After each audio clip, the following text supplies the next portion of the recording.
Janjira Fort. Island fort of Janjira is situated on an oval-shaped rock off the Arabian Sea coast near the port town of Murud. It was constructed rudimentarily by the Koli, that is chieftain, with semi-perishable material and later taken over by Param Khan, a group of Sidis. Inscriptions on the fort reveal that the construction of the fort, as it stands now, was started by Fahim Khan during reign of Murtada Nizam Shah I, 1576 to 1577 CE, and completed by Sidi Yakut Khan II, 1710 to 1728 CE. Janjira was the main citadel of the Sidis. The fort has 19 three-tiered rounded bastions mounted with number of cannons and number of battlements. Special attractions of the fort are 3 gigantic native-made cannons currently placed at the main entrance of the fort. The largest, Khalasl Bhangdi, is the 3rd large cannon in India with unique metallurgy. The fort in its heyday was a full-fledged living fort with all the necessary facilities like palaces, office quarters, mosque, 2 circular natural freshwater tank, etc. Important structure inside the fort are Pir Panchayatan, horse stable, Surul Khan's palace, citadel, western gate. This fort stood invincible against the attacks of Portuguese, Marathas and British, leaving a tremendous impact on the history of Konkan region for over 3 centuries because of its strategic position. Archaeological Survey of India, Mumbai Circle, Mumbai. Closing parenthesis.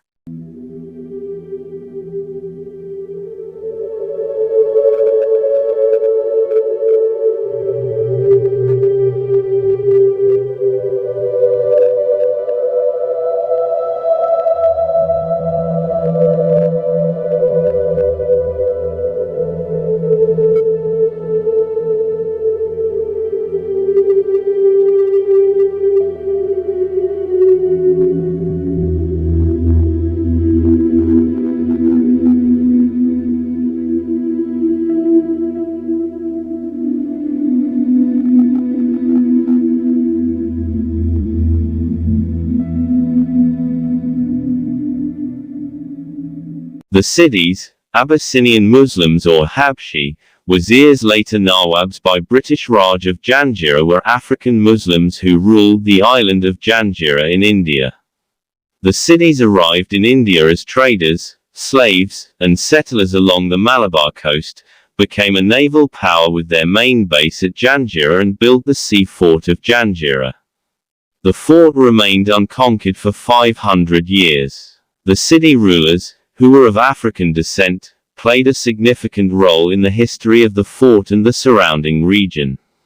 Malik Ambar is credited with the construction of the Janjira fort in the Murud area of present-day Maharashtra, India.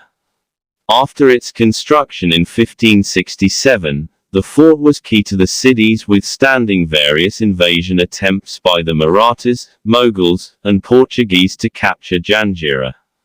Malik Ambar's legacy extends beyond the construction of the Janjira fort, as he also played a crucial role in defending the Ahmadnagar Sultanate from Mughal attacks and was known for his innovative guerrilla warfare tactics.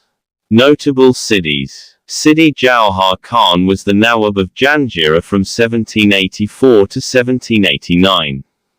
Sidi Ibrahim Khan II was the Nawab of Janjira from 1789 to 1794 and 1803. Sidi Jamrud Khan was the Nawab of Janjira from 1794 to 1803. The fort was famous for housing cannons, including the Khalasl Bhangdi, Chiaveri, and Landa Kasam. The fort also housed the Panchayatan Shrine, a 7-story Darbar Hall, a granary, and the Sheesh Mahal. After independence, the fort of Janjira was included in India.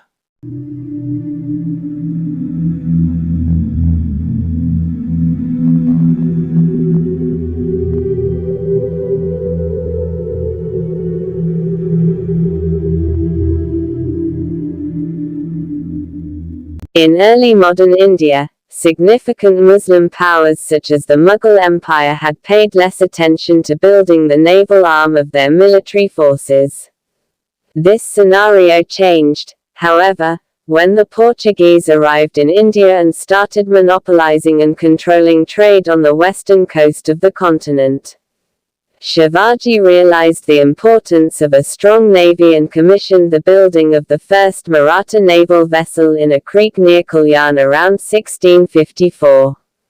He did this to mainly check the power of the Siddhis of Janjira. The Maratha king Shivaji constructed Padmadurg, the Lotus Fort in 1676 to respond to the Siddhis' mighty Janjira Fort.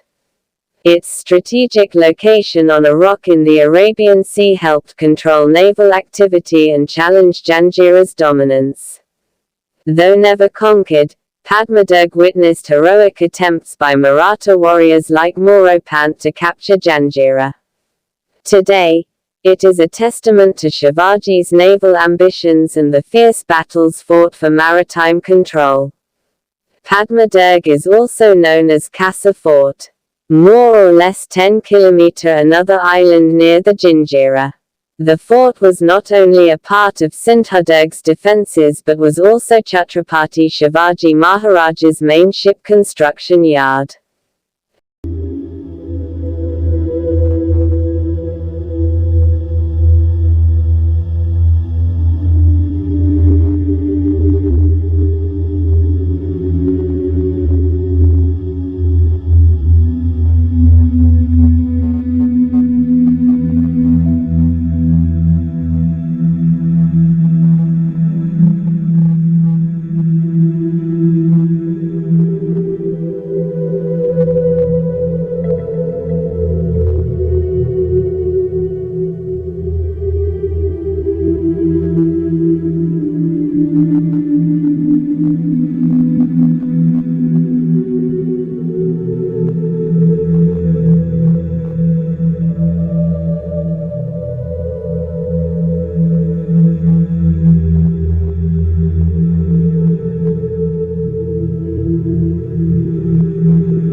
The Sidi population derived primarily from Bantu peoples of Southeast Africa who were brought to the Indian subcontinent as slaves. Most of these migrants were or else became Muslims, while a small minority became Hindu. The Nizam of Hyderabad also employed African-origin guards and soldiers. The first Siddhis are thought to have arrived in India in 628 AD at the Bharuch port. The Siddhis settled along the coastal regions of India, including the Malabar coast, where they engaged in trade and other activities. Several others followed with the first Arab Islamic conquest of the subcontinent in 712 CE. The latter group are believed to have been soldiers with Muhammad bin Qasim's Arab army, and were called Zanjis. Some Siddhis escaped slavery to establish communities in forested areas. Siddhis were also brought as slaves by the Deccan Sultanates. These Siddhis embraced Deccani Muslim culture, and identified with the Deccani Indian Muslim political faction against the Iranian Shia immigrants. Several former slaves rose to high ranks in the military and administration, the most prominent of which was Malik Ambar.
The Kokari Tombs in Murud-Janjira, near Janjira Fort, are a complex of 500-year-old, Indo-Saracenic style tombs belonging to the early rulers of the Janjira State, including Sidi Surul Khan from 1707 to 1734, Yakut Khan, 1670 to 1677, and Khairiyat Khan 1670 to 1677 to 1696.